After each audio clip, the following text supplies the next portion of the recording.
না, যেমন আছে তেমনই থাকবে। কোরআন পরিবর্তন করা যাবে? সম্ভব? কোরআনের মতো কোনো একটা আয়াত শব্দ তৈরি করা সম্ভব? অনেক চেষ্টা করেছে মক্কার মুশরিকরা, অনেক চেষ্টা করেছে যে কোরআনের মতো একটা আয়াত তৈরি করতে পারে নাই। কিয়ামত পর্যন্ত পারবে না, যতই জ্ঞানের অধিকারী হোক না কেন। এটা আল্লাহ তাআলার যে কালাম, এর জ্বলন্ত প্রমাণ হচ্ছে যে এটা 1400 বছর আগে যেমন ছিল এখনো তেমনই আছে, কিয়ামত পর্যন্ত তেমনই থাকবে। সুবহানাল্লাহ। এটা পরিবর্তন করার সাধ্য কারো নাই। পৃথিবীতে অনেক কিতাব এসেছে, ওটা পরিবর্তন হয়েছে, পড়তে পেরেছে তারা, কিন্তু এটা এমন একটা কিতাব লা রাইবা ফি, এর মাঝে কোনো মাত্র কি নাই, কোনো সন্দেহ ছিলও না, বর্তমানেও নাই, ইন ফিউচারেও থাকবে না, হবে না। এই জন্য আল্লাহ তাআলা সূরাতুল হুজুরাতের প্রথম আয়াতে আল্লাহ তাআলা বলেন যে লা তুকদ্দিমু বাইনা ইয়াদাইল্লাহি ওয়া রাসূলিহি ওয়াত্তাকুল্লাহ, যে তোমরা যারা আছো আল্লাহ আল্লাহ রাসূল যেটা বলে দিয়েছে ওটাই ফাইনাল, এরপরে আর তোমাদের কোনো কি থাকবে না, কোনো কথা থাকবে না।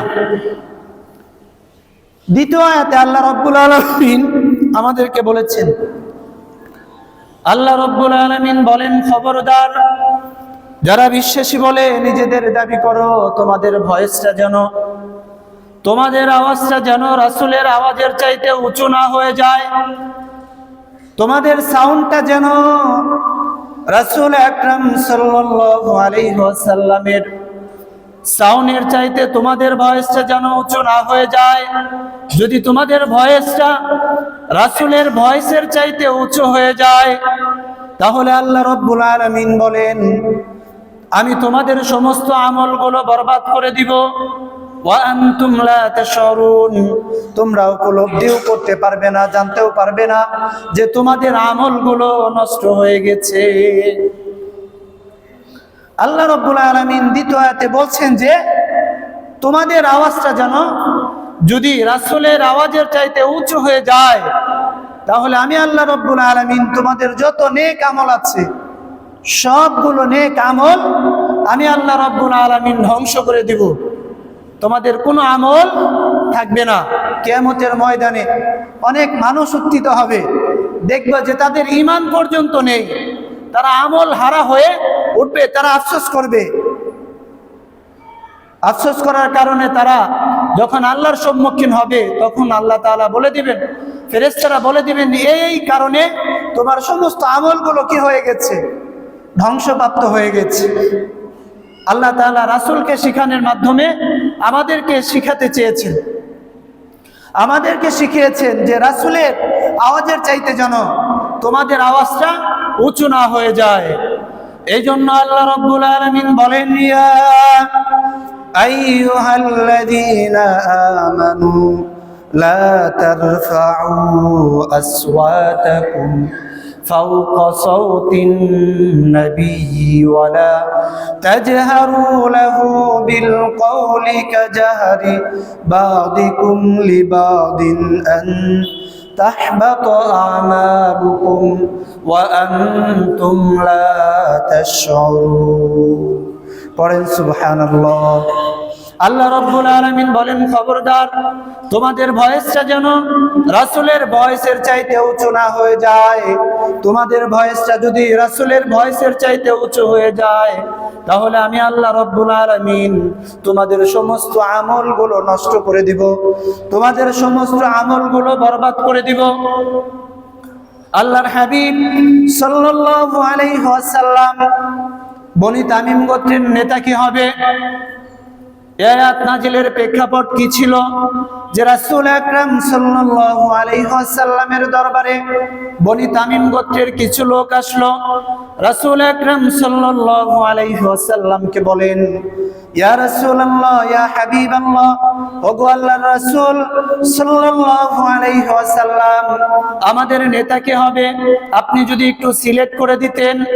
তো রাসূল আকরাম সাল্লাল্লাহু আলাইহি ওয়াসাল্লাম বনু তামিম গোত্রের নেতা কে হবে সাহাবীদের সাথে বসে আলোচনা করতেছিলেন। রাসূল সাইয়েদনা আবু বকরকে জিজ্ঞাসা করলেন, আবু বকর বলো, বনি তামিম গোত্রের নেতা কে হলে ভালো হয়?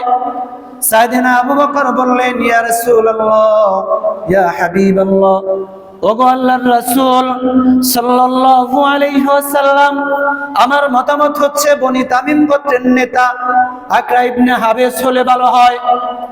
এবার আল্লাহর হাবিব সাল্লাল্লাহু আলাইহি ওয়াসাল্লাম বলেন, ওমর বলো, তোমার মতে বনু তামিম গোত্রের নেতা কে হলে ভালো হয়?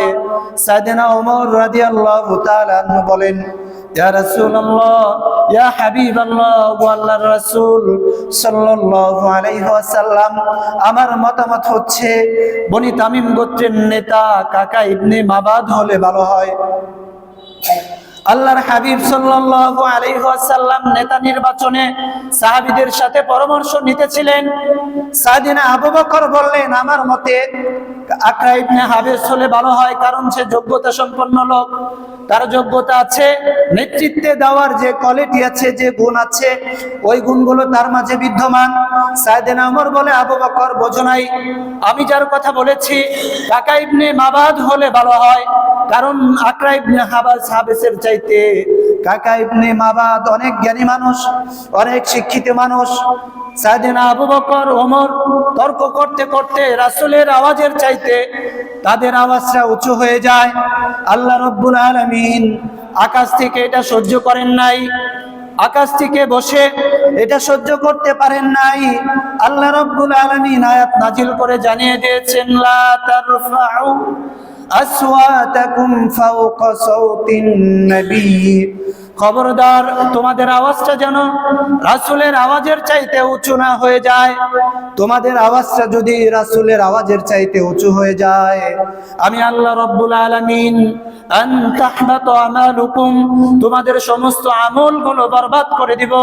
ওয়া আনতুম লা তাশউরুন, আর এই ব্যাপারে তোমরা জানতেও পারবে না যে তোমাদের আমলগুলো নষ্ট হয়ে গেছে। এই আয়াত নাজিলের পরে কোন সাহাবা আর রাসূল আকরাম সাল্লাল্লাহু আলাইহি ওয়াসাল্লামের দরবারে সাইয়েদনা আবু বকর যখন আসতেন, ফিস ফিস করে কথা বলতেন, আস্তে আস্তে কথা বলতেন। সাইয়েদনা ওমর যখন আসতেন, ওমরের মতো বীর পুরুষও, একজন বিখ্যাত লোকও রাসূলের সামনে ফিস ফিস করে কথা বলতেন। রাসূল বলতেন, আবু বকর কি বলেছো বলো, আমি শুনতে পাই না, জোরে বলো। সাইয়েদনা ওমরকে বলতেন, ওমর যে কি বলেছো, জোরে বলো, আমি শুনতে পাই না, আবার জোরে বলো। কেন? আন তাহবাতা আমালুকুম লা তারফাউ আসওয়াতাকুম, রাসূলের কথার চাইতে, রাসূলের আওয়াজের চাইতে যদি তোমাদের আওয়াজ উঁচু হয়ে যায়, আমাদের আওয়াজ উঁচু হয়ে যায়, ওয়ান তাহবাতা আমালুকুম, আল্লাহ তাআলা আমাদের সমস্ত আমলগুলো কি করে দিবেন? বরবাদ করে দিবেন। ওয়া আনতুম লা তাশউরুন, যে তোমরা উপলব্ধিও করতে পারবে না, তোমরা বুঝতেও পারবে না যে তোমাদের সমস্ত আমলগুলো নষ্ট হয়ে গেছে। আমরা কিছু সময় আলোচনা করেছিলাম, সাবিত ইবনে কায়েস রাদিয়াল্লাহু তাআলা আনহুর বয়সটা উঁচু ছিল। মক্কার মদিনার মক্কাতে সবচেয়ে কণ্ঠওয়ালা সাহাবী ছিলেন সাবিত ইবনে কায়েস রাদিয়াল্লাহু তাআলা আনহু। এই আয়াত নাজিলের পরে তিনি আর রাসূলের দরবারে আসেন না। আল্লাহর হাবিব সাল্লাল্লাহু আলাইহি ওয়াসাল্লাম বুঝতে পারলেন, তিনি সাবিত ইবনে কায়েসের সংবাদ নেওয়ার জন্য আসিম ইবনে আদিকে পাঠালেন, যাও, কেন সে আমার দরবারে আসে না? আসিম ইবনে আদি রাদিয়াল্লাহু তাআলা আনহু সাবিত ইবনে কায়েস রাদিয়াল্লাহু তাআলা আনহুর বাসায় গিয়ে দেখেন তিনি বারান্দার মাঝে বসে কান্নাকাটি করতেছেন। তিনি জিজ্ঞেস করলেন, কেন তুমি কান্নাকাটি করতেছো? তিনি বললেন, লা তারফাউ আসওয়াতাকুম, আমি রাসূলের দরবারে যাব, আমার কণ্ঠ তো এমনই উঁচু, আমার জন্মগতভাবে আমার বয়সটা অনেক উঁচু। আমি যদি রাসূলের দরবারে যাই, রাসূলের সাথে কথা বলি, তাহলে রাসূলের বয়সের চাইতে আমার আওয়াজটা উঁচু হয়ে যাবে। আর আমার আওয়াজ যদি উঁচু হয়ে যায়, আল্লাহ রাব্বুল আলামিন সমস্ত আমলগুলো নষ্ট করে দিবে। এই ভয়ে আমি যাই না। রাসূলের কাছে সংবাদ আসলো যে এই আয়াতের কারণে সাবিত ইবনে কায়েস রাদিয়াল্লাহু তাআলা আনহু আপনার দরবারে আসে না, আপনার দরবারে আসে না। আল্লাহর হাবিব সাল্লাল্লাহু আলাইহি ওয়াসাল্লাম আসিম ইবনে আদি রাদিয়াল্লাহু তাআলা আনহুকে পাঠালেন, যাও যে কায়েসকে নিয়ে আসো। আল্লাহর হাবিবের কাছে আসার পরে কায়েস রাদিয়াল্লাহু তাআলা আনহুকে আল্লাহর হাবিব বললেন যে তুমি কি চাও না যে আল্লাহ তাআলার এমন একটা বিধান, এমন একটা পদ্ধতি দিক, যেই পদ্ধতির মাধ্যমে আমরা গৌরবান্বিত হতে পারি, গৌরব অর্জন করতে পারি, এমন কি বিধান তুমি চাও না? তোমার যে বয়স, এটা তো তোমার নিজস্ব কোনোই নাই, এটা তো আল্লাহ তাআলা তোমাকে দিয়েছে। তারপরেও যখন তুমি কথা বলবা, সেই কথাটা যেন লো সাউন্ডের হয়। আল্লাহ তাআলা এইটা শিখানোর মাধ্যমে আমাদেরকে শিখাতে চেয়েছেন, শিখিয়েছেন যে লা তারফাউ আসওয়াতাকুম, যে রাসূলের সামনে যেন আমাদের আওয়াজটা কি না হয়ে যায়, উঁচু না হয়ে যায়। রাসূল যারা হজে গিয়েছেন, যান নাই? কারা কারা হজে গেছেন দেখি তো, হাত তোলেন তো। হাজী সাহেব কারা আছেন এখানে? কেউ হজ করেছেন? মাশাআল্লাহ।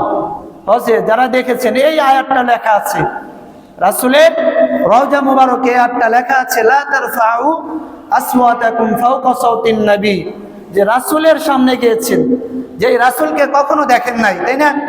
দেখেছেন যে রাসূলকে এত মহব্বত করেন, ভালোবাসেন নিজের জীবনের চাইতে, সেই রাসূলের রওজা মুবারকে দাঁড়িয়ে আপনাকে চিৎকার করতে মন চায়, তাই না?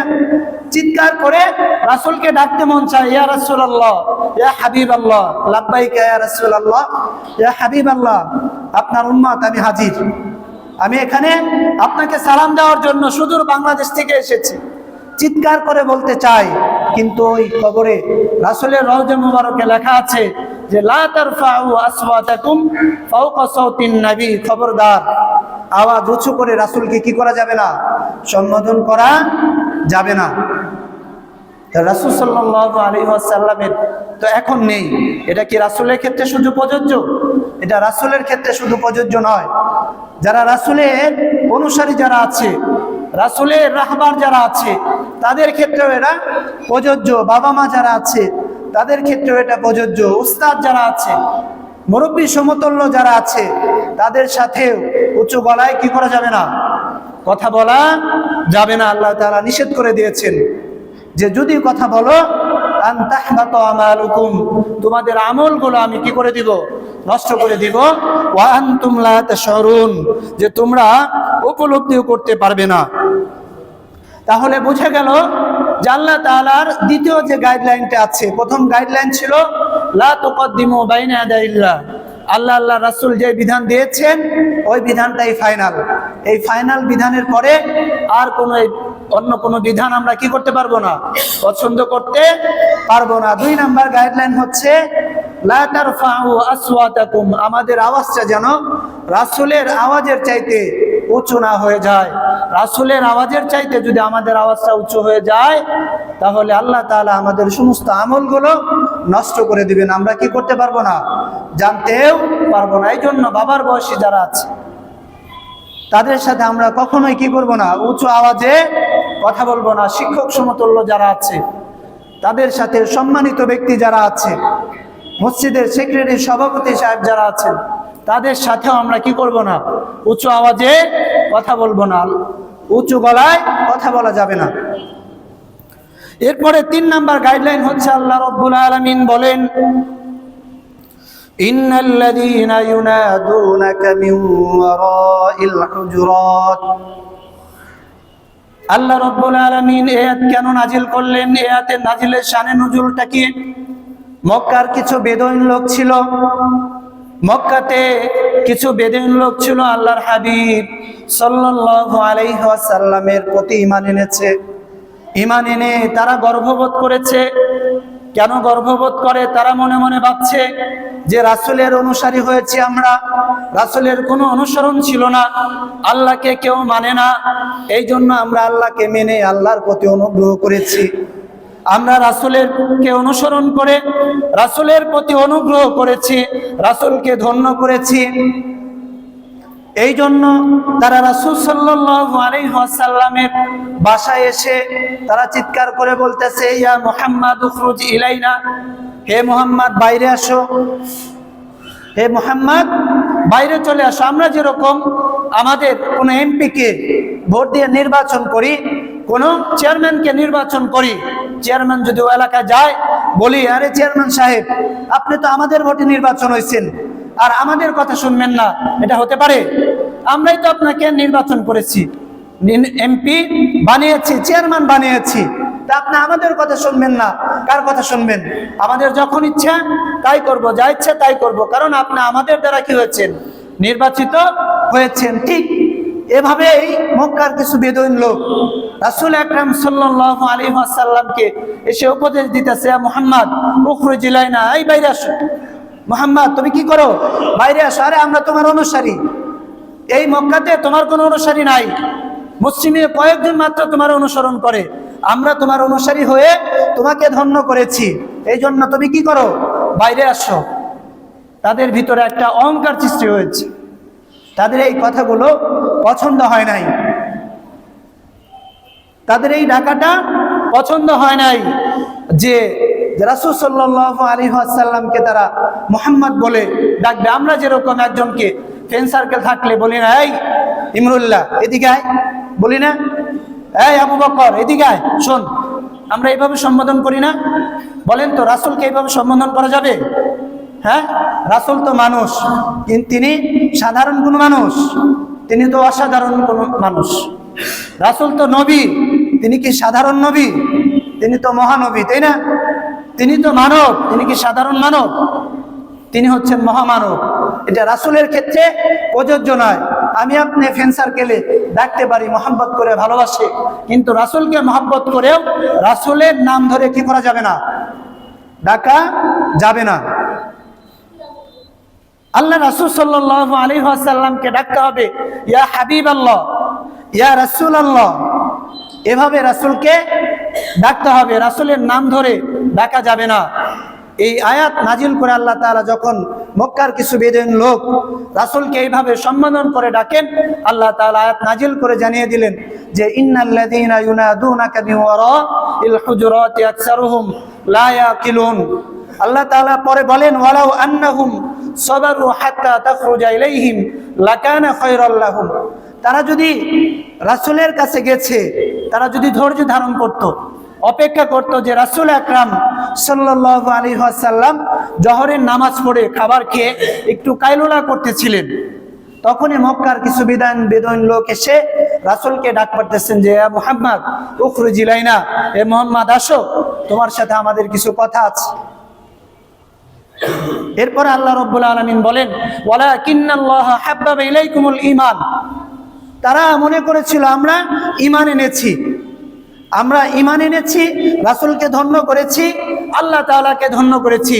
আল্লাহ তাআলা বলেন, না, খবরদার, তোমরা তো কেবল ঈমান এনেছো, ঈমানের প্রতি ওয়ালাকিন্নাল্লাহা হাব্বাবা ইলাইকুমুল ঈমান, আল্লাহ রাব্বুল আলামিন তোমাদের প্রতি অনুগ্রহ করেছেন।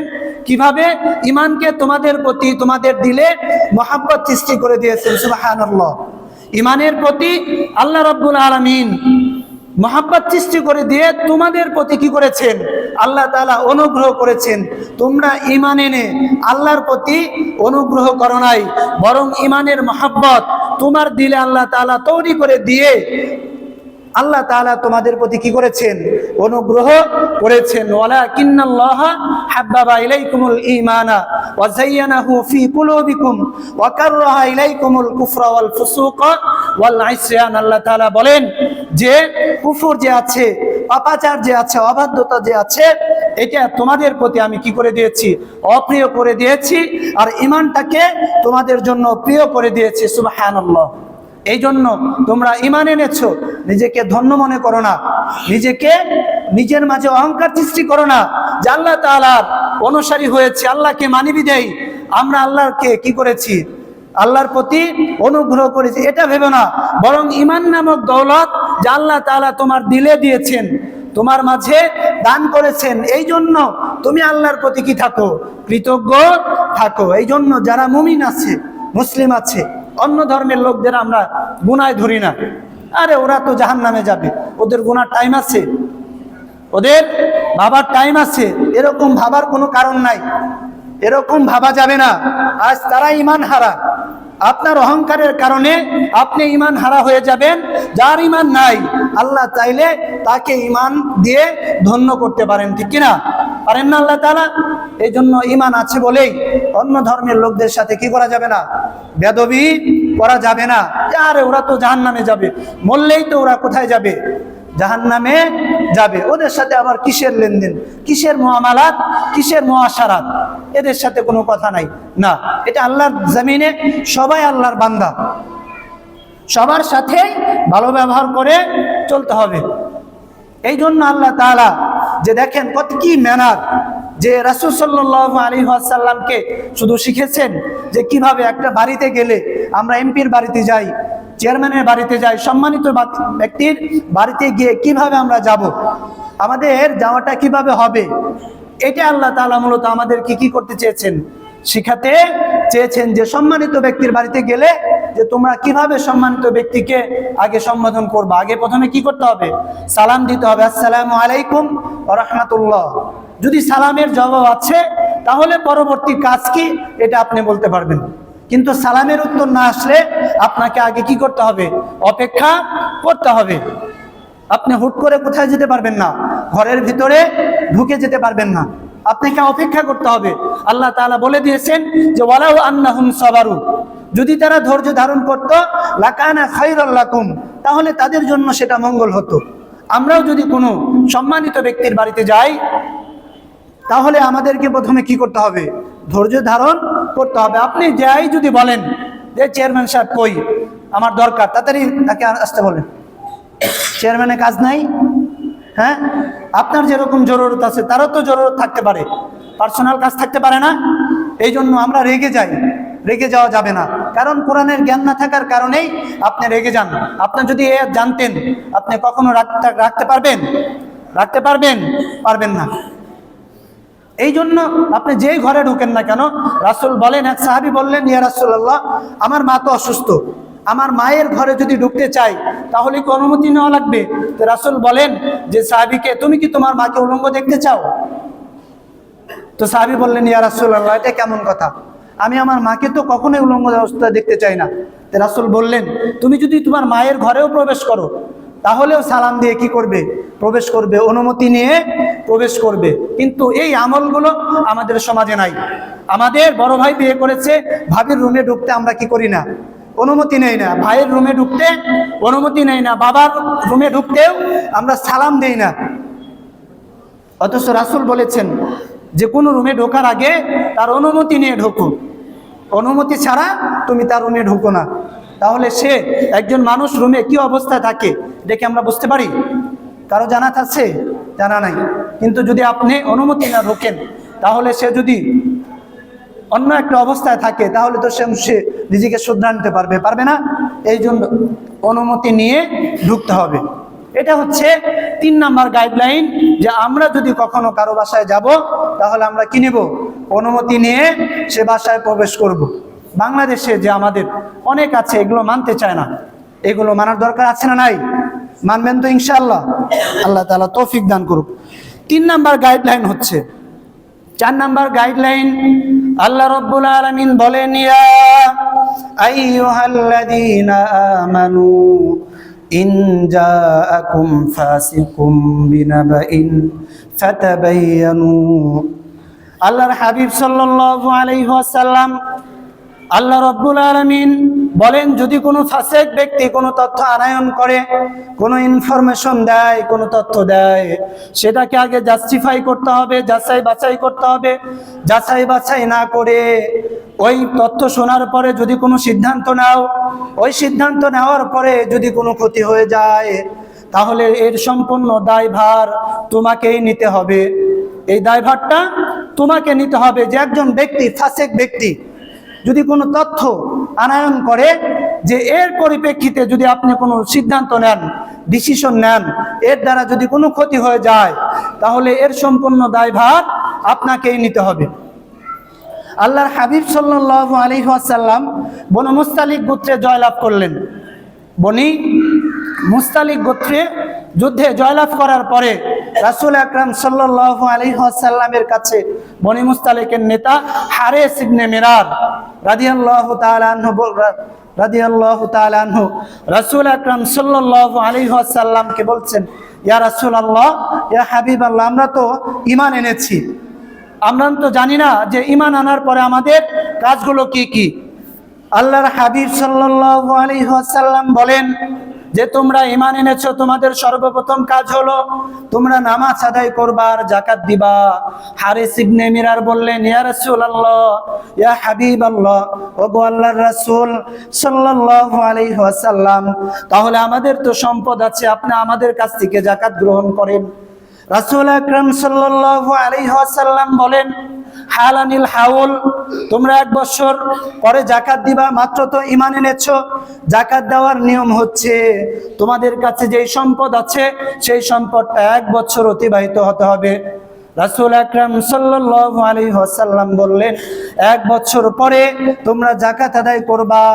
1 বছর পরে আল্লাহর হাবিব সাল্লাল্লাহু আলাইহি ওয়াসাল্লাম ওয়ালিদ ইবনে উকবাকে হারিস ইবনে মিরারের কাছে যাকাত আদায় করার জন্য প্রেরণ করলেন। প্রেরণ করার পরে হারিস ইবনে মিরার রাদিয়াল্লাহু তাআলা আনহুর কাছে ওয়ালিদ ইবনে উকবা যাকাত আদায় করার জন্য যাবেন। আল্লাহর হাবিব সাল্লাল্লাহু আলাইহি ওয়াসাল্লাম যাকাত আদায়ের জন্য দূত প্রেরণ করতেছেন। এই খবর শুনে হারিস ইবনে মিরার রাদিয়াল্লাহু তাআলা আনহু ওয়ালিদ ইবনে উকবাকে ওয়েলকাম রিসিপশন দেওয়ার জন্য এলাকার সম্মানিত ব্যক্তিদেরকে নিয়ে সম্ভাষণ জানানোর জন্য পাহাড়ে চলে এসেছেন। ওয়ালিদ ইবনে উকবা যখন দেখলেন যে হারিস ইবনে মিরার তার দিকে এগিয়ে আসতেছে, তিনি মনে মনে ভাবতেছেন যে তাকে হত্যা করার জন্য, কারণ এই হারিস ইবনে মিরারের সাথে ওয়ালিদ ইবনে উকবার পুরাতন শত্রুতা ছিল। এই শত্রুতার কারণে ওয়ালিদ ইবনে উকবা নিজেকে মনে করেন যে আমাকে হত্যা করার জন্য, এই জন্য তিনি যাকাত আদায় করেন নাই। রাসূল আকরাম সাল্লাল্লাহু আলাইহি ওয়াসাল্লামের কাছে এসে বললেন, ইয়া রাসূলুল্লাহ, ইয়া হাবিবাল্লাহ, যে হারিস ইবনে মিরারের গোত্রের লোকেরা যাকাত দিবে তো দূরের কথা, তারা হয়তো বেঈমান হয়ে গেছে, তারা ঈমান হারা হয়ে গেছে, তারা যাকাত দিতে অস্বীকার করেছে।